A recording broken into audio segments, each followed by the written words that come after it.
The Crimson Bridge catastrophe. Scandal alert. The Manhattan dream wedding implodes into a Wall Street nightmare before the adrenaline hits. If you love stories with earth-shattering twists and epic corporate vengeance, please like this video and subscribe to the channel right now. Your support makes it possible for us to deliver intense dramas like this. The curtain dropped on the masquerade. The grand ballroom of the Waldorf Astoria in New York City fell into a chilling, deathly silence. One moment, flutes of chilled champagne were clinking, celebrating the union of a multi-billion-dollar property heir and a quiet girl from a forgotten upstate town. The next, the sound of a dry, brutal slap echoed off the marble walls. The groom's hand, red and stinging on his bride's cheek, was raised not in a toast, but in an act of violence before 1,000 guests, the entire elite of the financial capital. A matrimonial fairy tale had just shattered, but the real explosion was still to come when the bride's father, a quiet, unassuming man, slowly stood up and began to take off his face, the mark of humiliation. Clara Vance felt the sting before she heard the gasp ripple through the opulent room. The force of the blow snapped her head sideways, causing her pearl and diamond drop earring, a gift from her new mother-in-law, to roll across the polished floor. For a frozen second, the world was a muffled buzz, a kaleidoscope of blurred faces staring in disbelief. Then the burning, throbbing pain spread across her cheek, a crimson mark of utter humiliation. Her husband, Marcus Thorne, stood before her, his handsome face contorted into a mask of pure fury. His eyes, the same ones that had crinkled with laughter just hours earlier while exchanging vows, were now cold, hard stones. "How dare you!" His voice was a low, menacing snarl that cut through the stunned silence. "How dare you embarrass me like this?" The embarrassment was a photograph, a grainy, simple image displayed on the enormous screen behind the wedding stage, which moments before had projected a romantic montage of their courtship. It showed Clara, years younger, standing next to another man on a dimly lit Brooklyn street. They weren't kissing or even holding hands, but the man's arm was casually draped over her shoulder. It was innocent, a relic from a past she'd almost forgotten. But someone had sent it to Marcus's phone, mid-banquet, with a caption dripping poison. "Still thinking about your old flame, even on your wedding day, Marcus. Come on, that's nothing," Clara whispered, her voice timbang as she cradled her sore cheek. "That was from college, years ago. His name is Leo. We were just friends." "Friends?" Marcus sneered, his laugh high and cruel. The entirety of the Thorne family, a dynasty that controlled half the luxury condo market in Manhattan, watched from the presidential table. His mother, Eleanor, watched with a tight-lipped expression of disapproval, not for her son's violence, but for the interruption of her perfectly orchestrated event. His father, Vincent Thorne, a man whose name struck fear in business rivals, simply adjusted his tie, his face an indecipherable mask of indifference. "You're a liar and a cheat," Marcus spat, raising his voice. "You thought you could marry into the Thorne family with secrets? You thought we wouldn't find out about your sordid past?" Tears streamed down Clara's face, mixing with the stinging pain. She looked out at the sea of faces.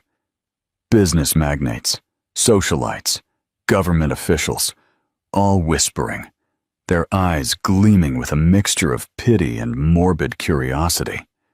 This was her dream wedding, the culmination of a whirlwind romance that had felt like a Cinderella story. Marcus had been charming. He had swept her off her feet. He had promised her the world. Now he was the one tearing it apart. Her own family was a quiet, small island in this ocean of wealth and power. Her mother gripped her father's arm, her face white with shock. And her father, her sweet, simple father, Mr. Patrick Owens, was a retired high school history teacher, a man who had spent his life in a modest apartment in Queens, a man who always smelled faintly of old books and mild pipe tobacco. He had looked so out of place in his rented tuxedo, his calloused hands nervously clasped in his lap. Now he was slowly, deliberately rising to his feet. Mr. Owens pushed his chair back. The scrape of its legs against the marble floor was unnaturally loud in the silent room. He was not a big man, but as he rose, he seemed to cast a shadow that extended far beyond his physical form. He looked at his daughter, his eyes full of pain that mirrored hers. Then he fixed his gaze on Marcus, and for the first time that day, his expression was not one of nervous deference. It was something else entirely, something cold, ancient, and dangerous. "You will not speak to my daughter that way," Mr. Owens said. His voice wasn't loud, but it carried an authority that silenced the whispers. It was firm, devoid of the tremor of an old man. Marcus turned, a sneer twisting his lips. "And who are you to tell me what to do? A penniless old teacher? You should be on your knees thanking us for taking this used luggage off your hands." He punctuated the insult by shoving Clara. Not hard, but enough to make her stumble backward, her beautiful custom-made gown, worth more than all her father's life savings, snagging on a chair. Can you imagine the rage? How do you think an average father would react to this public outrage? Comment below before the shock continues. The ghost of Barcelona is revealed. It was then the world tilted on its axis. Mr. Owens did not rush. He did not yell. He simply walked with a calm, measured pace toward the stage. He strode past his sobbing daughter, his eyes fixed on the sneering groom. When he reached center stage, standing right in front of the powerful Thorn heir, he did something no one could have predicted. He reached up to the side of his face, his fingers finding a nearly invisible seam just beneath his ear, and with a faint tearing sound, he began to peel away the skin. The wrinkles, the age spots of the humble teacher, Mr. Owens, began to lift off. Beneath was not flesh, but a smooth, synthetic surface. The mask came off, revealing a face that was decades younger, harder, and terrifyingly familiar to a select few in the room. Vincent Thorn, Marcus's father, who had remained impassive throughout the entire ordeal, shot to his feet. His face drained of all color. His wine glass slipped from his fingers and shattered on the floor. "It can't be," he whispered, a sound of pure terror. Damien Cross. The name hung in the air like the prelude to a storm. Damien Cross, a ghost, a legend in the underworld, the phantom architect of the fall of a dozen corporate empires 20 years ago in Chicago. A man rumored to be dead or living on a private island under a dozen aliases. He was Clara's father, and he had just watched a spoiled brat slap his only daughter. Damien Cross, no longer the stooped Mr. Owens, let the hyper-realistic mask drop onto the stage. He stretched his neck, the muscles taut and defined. The eyes that stared at Marcus were not the soft, watery eyes of a teacher. They were the piercing, analytical eyes of a predator. "Let's try this again," Damien Cross said, his voice now a silken, deadly whisper. "Were you saying something about used luggage?" The silence that followed the unmasking was a physical entity, heavy and suffocating. The air in the Waldorf Astoria ballroom, once thick with the scent of lilies and expensive perfume, now crackled with an ozone of pure fear. The name Damien Cross was a master key, unlocking forgotten closets in the minds of the city's most powerful men. They remembered the whispered stories, the sudden bankruptcies, the rivals who had simply vanished. And now the ghost stood on a wedding stage, his eyes locked on the Thorn heir. Marcus was frozen, his bravado evaporating like mist in a furnace. The face before him was one he recognized from his father's most secret files, a black and white photo marked with a red X. This was the man his father had spent 2 decades hunting, the architect of a hostile takeover that had nearly cost them everything in the early 2000s. "You're supposed to be dead," Marcus stammered, taking an involuntary step back. Damien Cross allowed a small, chilling smile to touch his lips. "Reports of my demise were, as you can see, greatly exaggerated. I preferred a quiet life. I was content to be a simple history professor. But you—" He took a step forward, and Marcus flinched. "You put your hands on my daughter. You disturbed my peace." Vincent Thorne, Marcus's father, finally found his voice. It was strained, cracking under a pressure no business deal had ever exerted.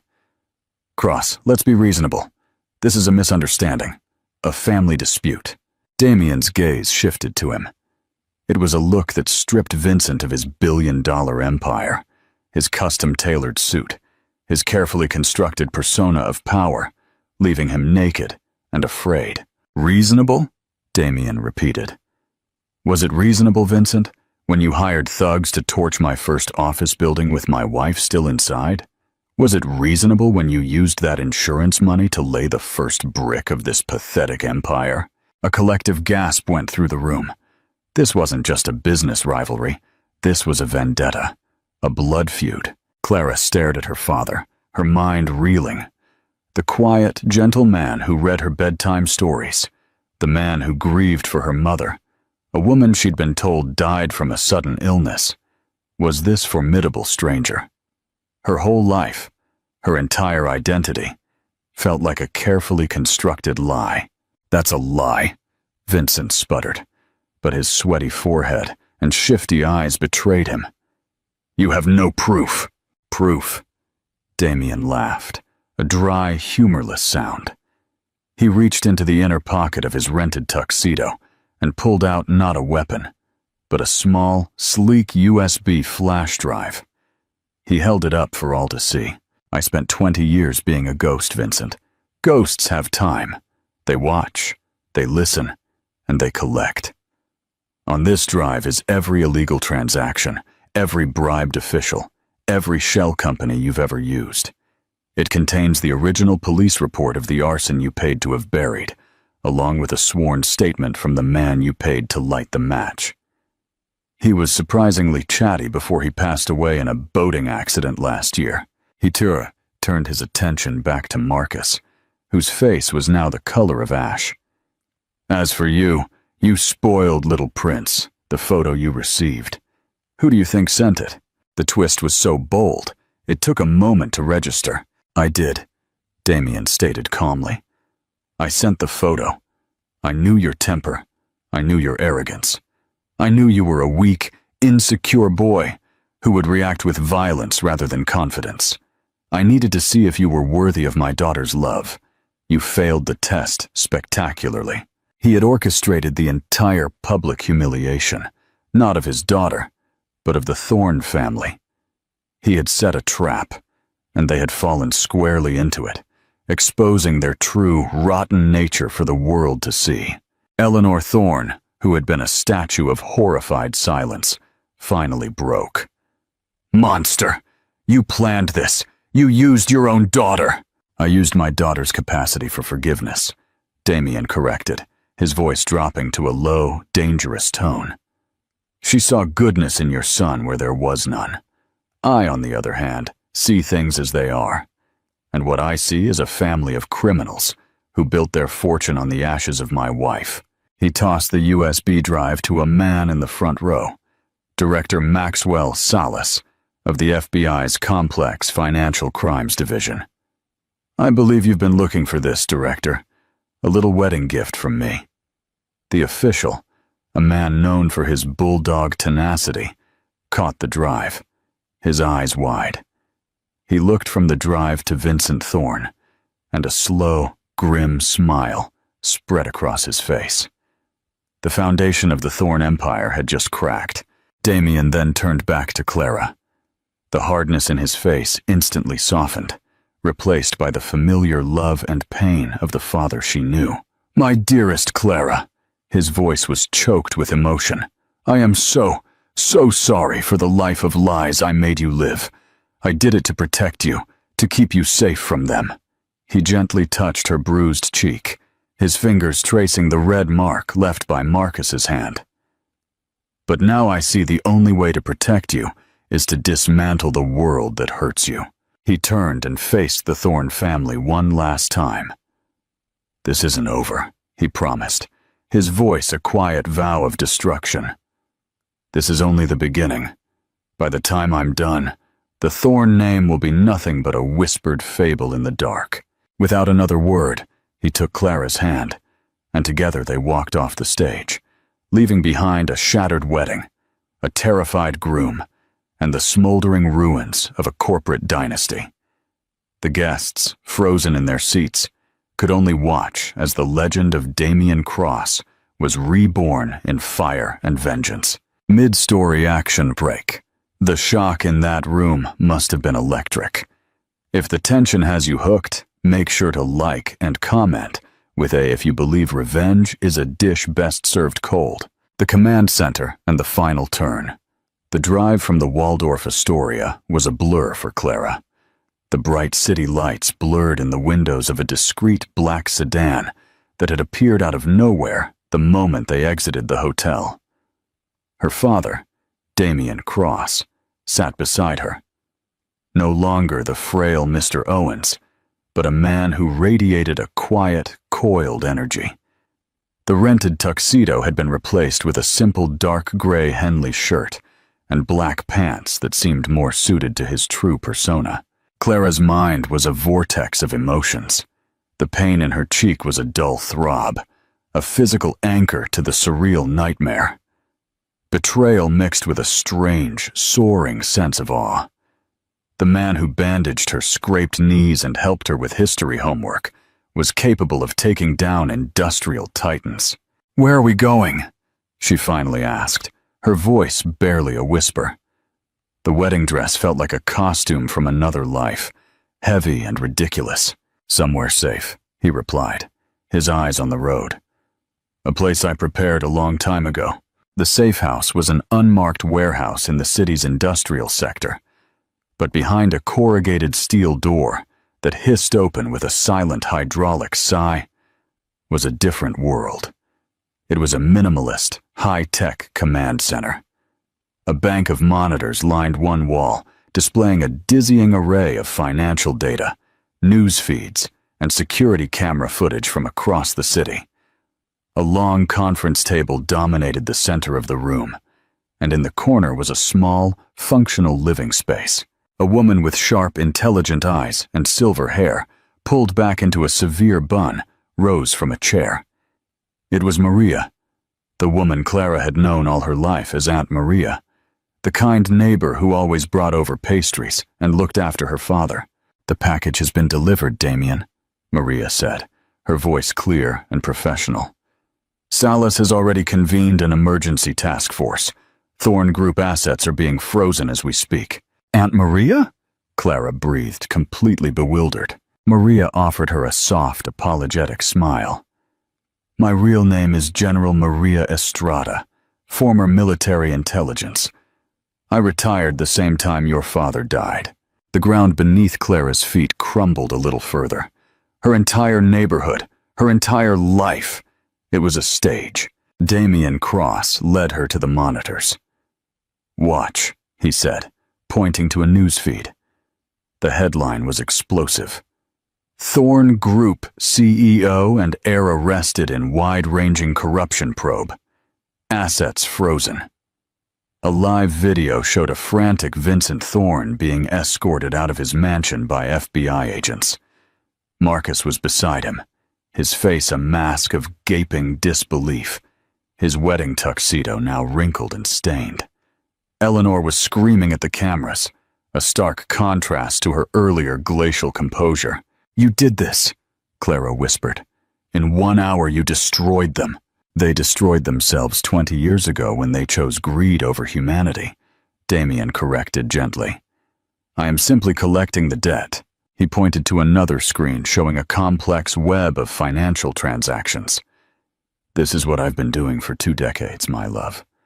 Not just teaching history, but mapping every dirty secret of the man who killed your mother. I built a financial weapon, a virus designed to dismantle their empire from the inside out, piece by piece. The USB drive was just the key to activate it. He explained the plan, his voice calm and methodical. The virus wasn't just data. It was a series of automated, timed stock dumps triggered by specific keywords in the news.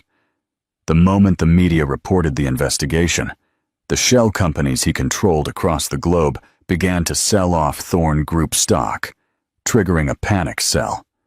Simultaneously, anonymous tips were sent to international regulators about the group's offshore accounts, freezing their international capital. It was a multifaceted assault, a corporate blitzkrieg he had spent half a lifetime engineering. But why, Dad?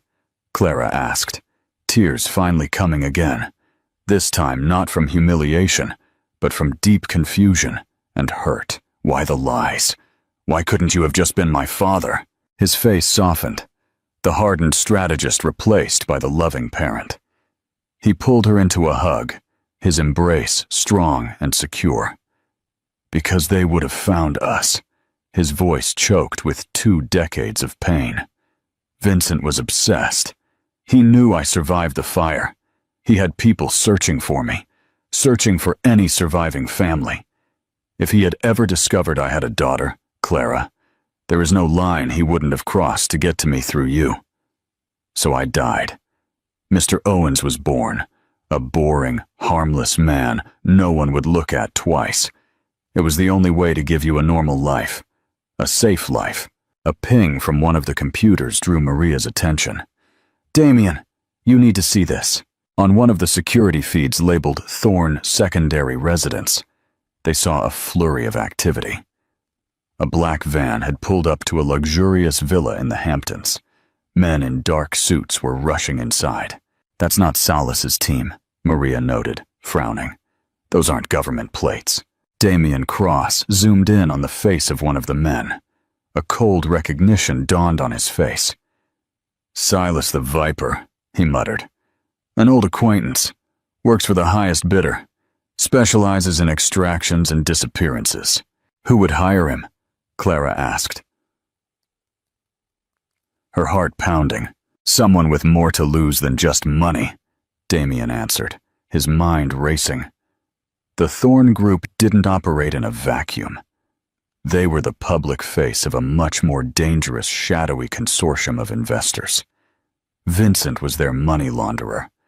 With him gone, the consortium is exposed. They are not trying to save Vincent. They are trying to clean up loose ends. Another screen lit up with an incoming video call. The caller ID was blocked.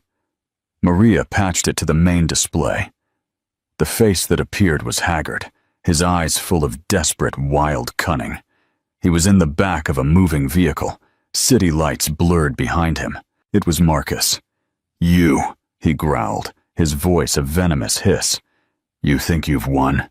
You've just signed your own death warrant, and hers. Let me guess, Damien said, his voice deceptively calm. Your father's silent partners aren't happy. They want the original data. They want the real ledgers from which your virus was built, Marcus spat. They know a copy on a USB isn't your style. You have the source code. They'll trade it for my father.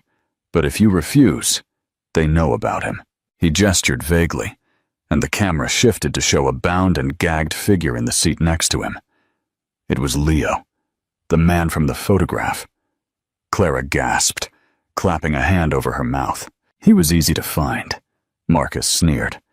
Just a little digging into your daughter's innocent past. We have his family too. You have 1 hour to deliver the source data at the Crimson Bridge, the old rail bridge over the Harlem River. If you're late, or if we see one cop, he dies first. Then his family. Then we'll spend every resource we have hunting your little girl. You can't hide forever. My father's partners have a very long reach." The screen went black. Clara turned to her father, her eyes wide with terror. "Dad, what are we going to do?" Damien stared at the screen where Marcus's sneering face had been. The mask of the cold strategist was back in place, but his eyes held a fire hotter than any boardroom battle. This was no longer about money or revenge. It was about his daughter's life, and innocent people caught in the crossfire. "Maria," he said, his voice like ice. "Prep the package, but not the real one. Load the secondary virus onto a hard drive. The one we designed for a scorched earth scenario." He turned to Clara, his expression grim. "He's right about one thing. We can't hide forever. So we stop hiding." He walked over to a steel locker and opened it. Inside, nestled in custom-made foam, was not a laptop, but a sleek, matte black handgun and several clips of ammunition. "Tonight," Damien Cross said as he expertly checked the weapon, "we end this for good. Black pawn." The final chess match at the Crimson Bridge. The Crimson Bridge arched over the dark, slow-moving waters of the Harlem River, its steel skeleton lit by the orange glow of the city. It was a place of transit, of movement, but tonight it felt like a final destination. The air was thick with moisture and the low rumble of impending violence. Damien Cross stood at the bridge's midpoint, a solitary figure silhouetted against the distant skyline. He held a steel briefcase in one hand. He looked like a businessman waiting for a late-night deal, but the cold, focused calm in his posture spoke of a different kind of commerce. Clara and Maria were 2 miles away at the command center. A live feed from a drone silently hovering high above the bridge played on their main screen. Clara's hands were clenched so tight her knuckles were white. "Are you sure about this, Dad?" she had pleaded before he left. "There has to be another way. In their world, this is the only language they understand," he had replied, giving her a reassuring squeeze on the shoulder. "Trust me." A black van, the same one from the villa, screeched to a halt at the opposite end of the bridge. 2 burly figures emerged, their suits doing little to conceal their muscular frames. Then Marcus stepped out, dragging a terrified Leo with him, a pistol held firmly to his temple. "Cross!" Marcus's voice was sharp, cutting through the night air. "You came alone. Smart. Now toss the briefcase. Show me he's unharmed first." "You're not in a position to make demands," Marcus yelled, his laughter high-pitched and unhinged. He shoved the gun harder against Leo's head, making the young man whimper in fear. "The briefcase, now!" With a deliberate motion, Damien set the briefcase on the ground and slid it across the asphalt. It coasted smoothly, stopping a few feet from the van. One of Marcus's thugs approached cautiously, keeping his eyes on Damien, while the other kept his weapon trained on the silent darkness surrounding the bridge. "Open it," Marcus ordered. The thug knelt, undid the latches, and lifted the lid. Inside, nestled in foam, was a portable hard drive. He gave Marcus a nod. "The source code." Marcus sneered at Damien. "See, in the end, even legends have a price, and your price is your daughter's life." "A price I'm willing to pay," Damien said, lowering his voice. "But not to you." It was a cue. From the command center, Maria's fingers flew across a keyboard. "Phase 2. Ready." The hard drive in the briefcase began to emit a high-pitched whine. A small LED flickered from green to red. The thug's eyes widened in panic. "Boss, it's a—" He never finished the sentence. The hard drive wasn't a bomb in the conventional sense. It was an EMP, a powerful, miniaturized electromagnetic pulse device. A flash of blue-white light burst from the briefcase, and every electronic device within a 50-foot radius instantly died. The van's engine coughed and stalled. The bridge lights flickered and went out. The drone feed dissolved into static. Marcus's phone, which he was using to communicate with his backers, went dead. They were plunged into an unsettling, isolated darkness, lit only by the distant city glow. In the command center, Clara cried out, "The signal is gone! What's happening?" "It's the plan," Maria said, her voice tight, her eyes fixed on the blank screens. "He's cut them off. He's on his own now." On the bridge, the sudden darkness and silence were disorienting.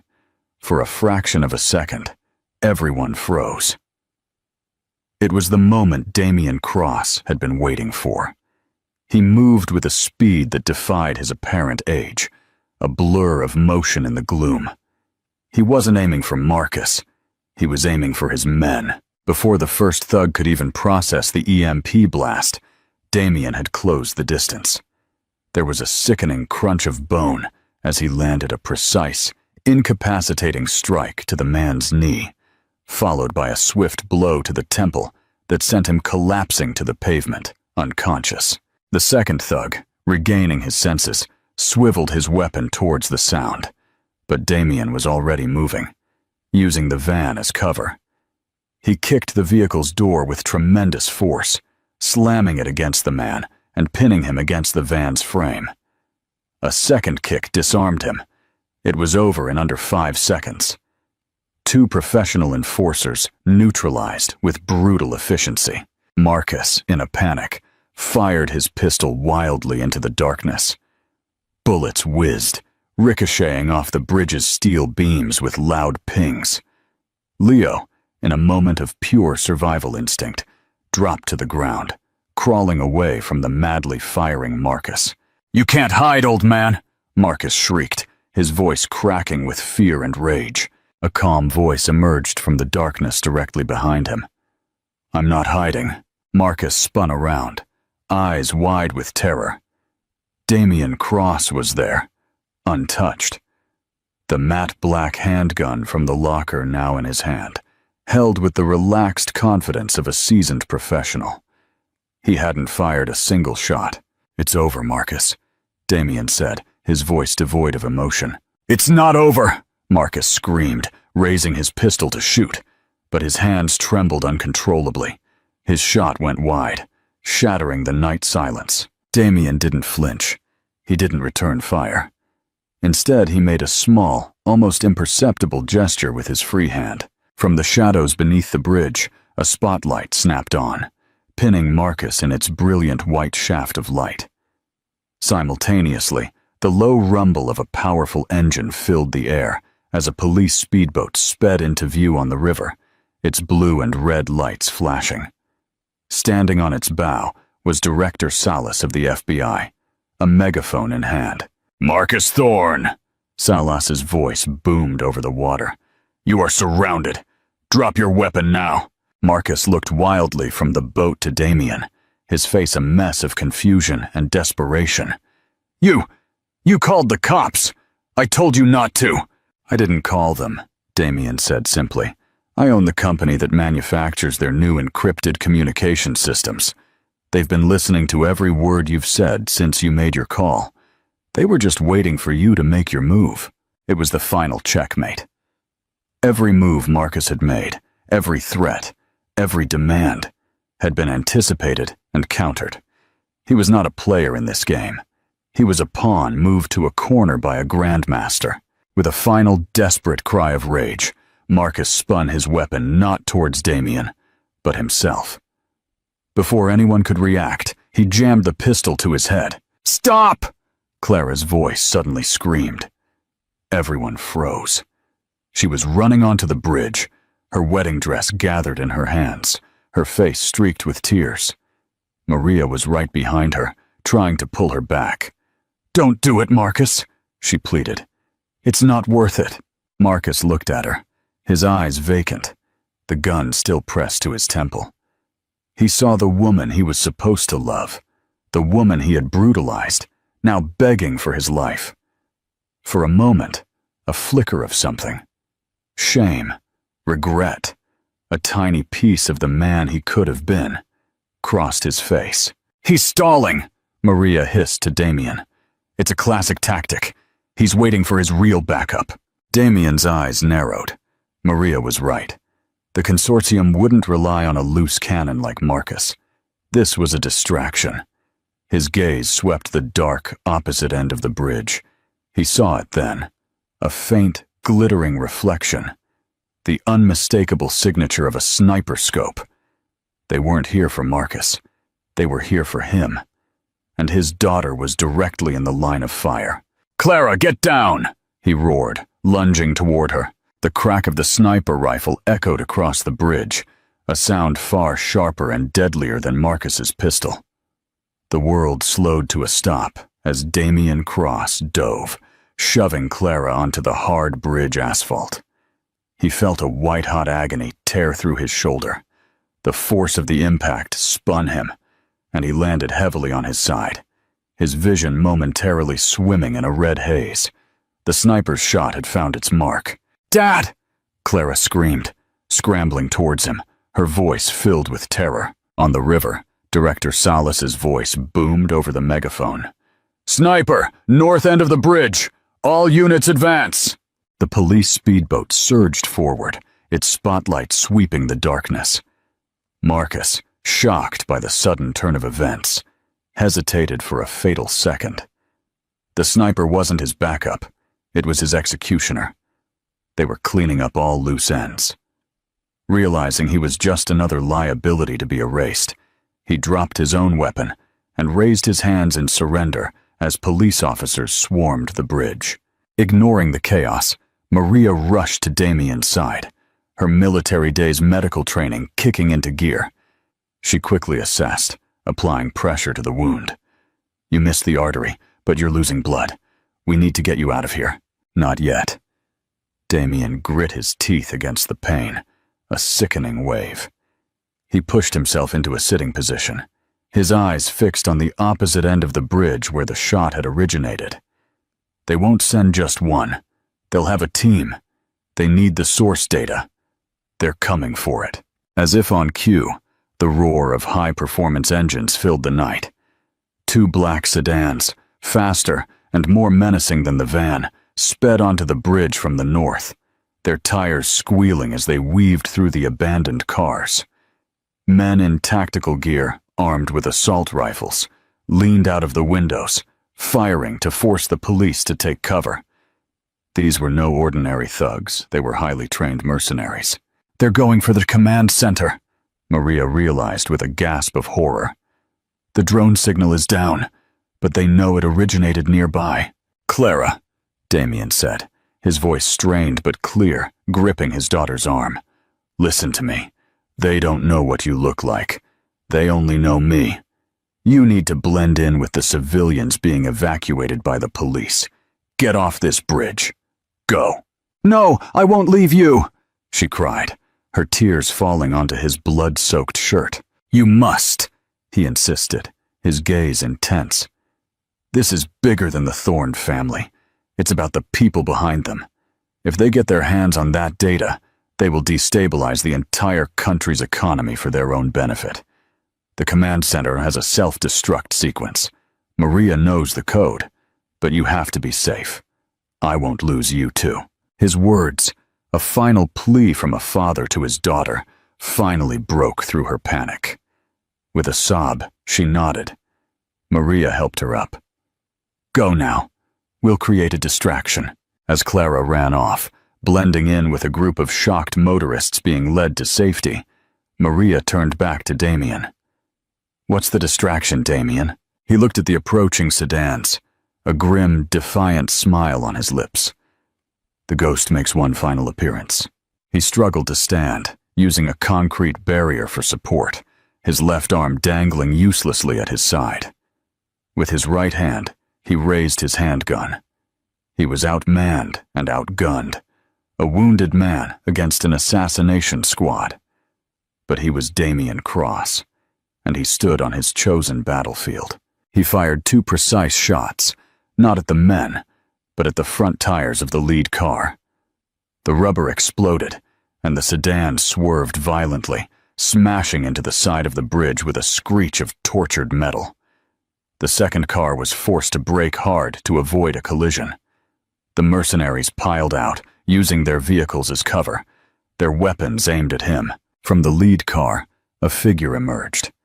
He wasn't dressed in tactical gear, but an impeccably tailored Italian suit that looked absurdly out of place. He was an older man with silver hair and the cold, dead eyes of a shark. "Damien Cross," the man said, his voice quiet and cultured, easily audible in the tense silence. "It's been a long time. I am Mr. Sokolov, a representative of the consortium. You have caused us a great deal of inconvenience." "Sokolov," Damien recognized, his mind racing. He recognized the name, a phantom figure in international finance, a man who moved billions for rogue states and crime syndicates. He was the architect of the shadows, the true power behind men like Vincent Thorne. "The data cross," Sokolov said, as if discussing the weather. "Give it to us, and we will let you die quickly. A courtesy for old time's sake. Resist, and we will find your daughter. We are very, very good at finding people. We will take our time with her, and we will make you watch." It was the ultimate threat. But Sokolov had made a fatal miscalculation. He thought he was dealing with a cornered man. In reality, he was dealing with a man who had just watched his daughter escape to safety, a man with nothing left to lose. "You want the data?" Damien yelled, a strange, triumphant light in his eyes. "You should have checked your bank accounts first." Sokolov frowned. A flicker of uncertainty crossed his face. He pulled out a satellite phone, unaffected by the localized EMP, and made a quick call. As he listened, his composure finally shattered. His face went from pale to livid. "What have you done?" he roared into the phone, then to Damien. From her new vantage point at the command center, Maria saw it happen on the financial feeds. The scorched earth virus she had loaded onto the decoy hard drive hadn't been an EMP. That was a separate device. The hard drive itself contained a far more insidious weapon.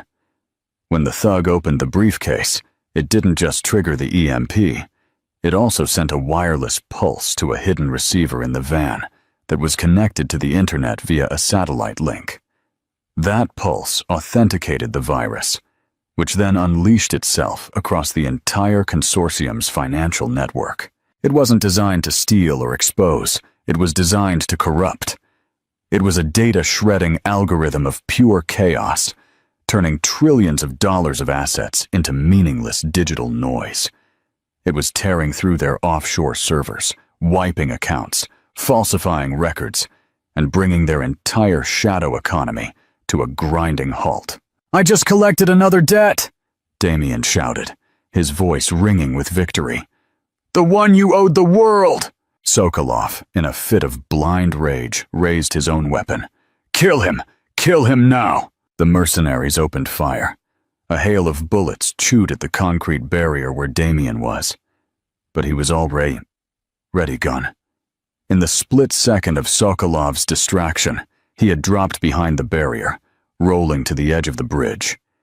He scrambled over the railing, fired one last shot from his pistol. Not at Sokolov, but at a thick power cable running along the side of the bridge, causing a shower of sparks. And then, without hesitation, he leapt over the side and plunged into the dark water below. Sokolov and his men ran to the edge, firing into the river, but it was useless. Damien Cross had vanished once more, swallowed by the night. The architect of the shadows had been outmaneuvered. His empire of smoke and mirrors was collapsing around him, all because of a ghost he thought he could control. A new dawn, the Mediterranean respite. The dive into the Harlem River was a brutal, icy shock that stole Damien's breath. For a moment, the world was a roaring black chaos. The agony in his shoulder flared, a supernova of pain that threatened to drag him into unconsciousness. Bullets smacked the water around him, their deadly tracks marked by brief, phosphorescent zippers in the gloom. He fought the instinct to panic. His decades of discipline took over. He forced himself to float, letting the strong current become his ally, dragging him swiftly away from the bridge and the circle of death blooming on the surface. Above, Sokolov stared at the dark, turbulent waters, his face a mask of incandescent fury. The plan was in tatters. His 2-decade-long hunt culminated in this final, infuriating act of defiance. The ghost had not only escaped, but he had taken their entire financial world with him. "Find him!" he snarled at his men. "I want his body! I want his head!" But he knew it was useless. The river was deep, the current treacherous. Cross had planned this. Every step was a calculation, and this was his final, brilliant checkmate move.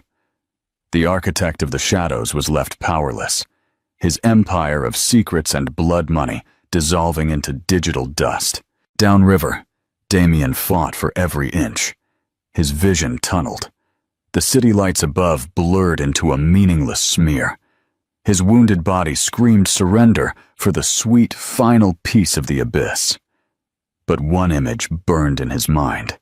Clara's face, terrified but alive, disappearing into the crowd. That image was his fuel. He swam, his movements growing slower, until his searching hand finally brushed against the rough, viscous texture of a wooden piling. The old ferry terminal, his extraction point. With the last drops of his legendary will, he hauled his broken body out of the water, collapsing exhausted onto the rotting pier. His breathing, a harsh, desperate gasp. A moment later, a silent black Zodiac boat, its engine barely a whisper, pulled up to the pier. Maria was at the helm, her face grim but steady. "I was beginning to worry," she said, her voice tinged with a respect that transcended their long association. With expert proficiency, she helped him aboard, her hands already working to apply a pressure bandage to his wound. "You are a stubborn, foolish old man, Damien." "It's genetic," he gasped. A faint smile touched his lips before he finally allowed the exhaustion to claim him. 2 days later, the world felt a long way off. In a quiet, sun-drenched villa overlooking the turquoise Mediterranean Sea and the port of Serenity, another of Damien's meticulously planned contingencies on the Spanish coast, Clara finished changing the bandage on her father's shoulder. The bullet had been removed by a discreet doctor, a man whose loyalty Damien had secured years ago. It was healing, the physical wound closing far faster than the invisible ones they both carried. He sat on the terrace, gazing out at the endless expanse of water, and for the first time since she had known him, he looked truly at peace. The watchful, tormented quality in his eyes was gone. "How do you feel?" she asked softly, sitting beside him, like a man who has finally finished his life's work. His voice was quiet. He reached out for her hand, his grip warm and steady. "Now I can begin the life I always wanted, just being your father. No more secrets, Clara. No more lies." She squeezed his hand, a genuine, joyful smile illuminating her face. "I would like that very much." She followed his gaze to the horizon, her mind so much like his, already moving, strategizing. "You know," she began thoughtfully, "the news is calling it Digital Zero event. You didn't just ruin the Thorns. You destroyed a multi-trillion-dollar shadow economy. You crippled crime syndicates, destabilized corrupt regimes. You gave the world a chance." He nodded slightly. "They had it coming.